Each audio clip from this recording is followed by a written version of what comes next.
So draw a diagram to represent a vector m equals minus 3i plus j. Okay, so this vector, all right, has to sort of obey this sort of direction that's given here and the size, okay? But the i's and j's tell us, don't they, the directions we're going in. Remember, I is sort of in the x direction, j is in the y direction. And when we deal with this to begin with, well, because it's in the x direction, but because it's negative, we're going to go backwards, something on the x direction, we're going backwards 3, okay? Now the scale doesn't matter so much here, as long as the diagram is well sort of described, well annotated, but we can do a scale if we want. We can do like 6 centimeters maybe, so it's nice and big there to represent the 3 going backwards, okay? So we're kind of like starting here as our start point, and I've drawn that 6 centimeters then, so that represents 3 going that way. So there's my I direction, yeah, in the x-axis. So we're going back 3. So that's 6 centimeters, and then well, plus j, isn't it? Now obviously it's 1j, yeah. You know, there's no number there. It means 1, okay, just like with normal algebra.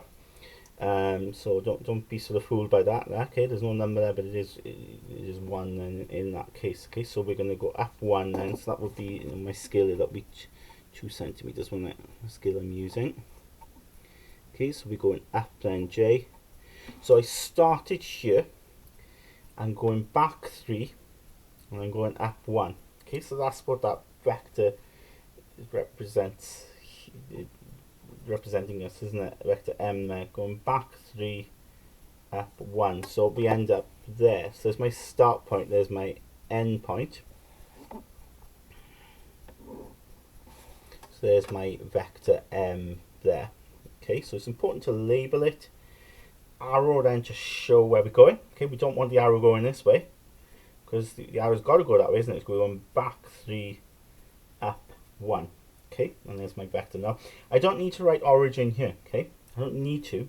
It could be the origin, but it could be somewhere else as well. Remember, a vector just describes a displacement from one point to the next.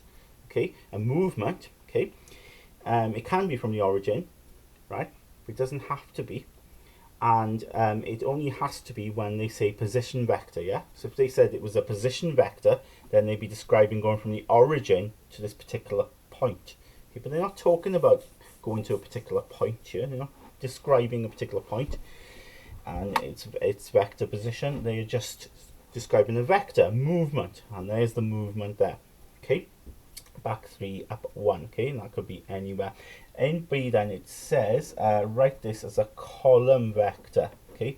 Well, as I said, this won't come up much. It's unlikely to come up in the WJEC exam board, but just in case, you know, just for future reference, you can see that in column, obviously, going downwards here, the I is on the top right, that represents the X value, and then 1 then for the Y value. Okay, so you don't need to write I's and J's then. Okay, they use it in other exam boards, but for WJEC we're going to just stick to the I's and J's.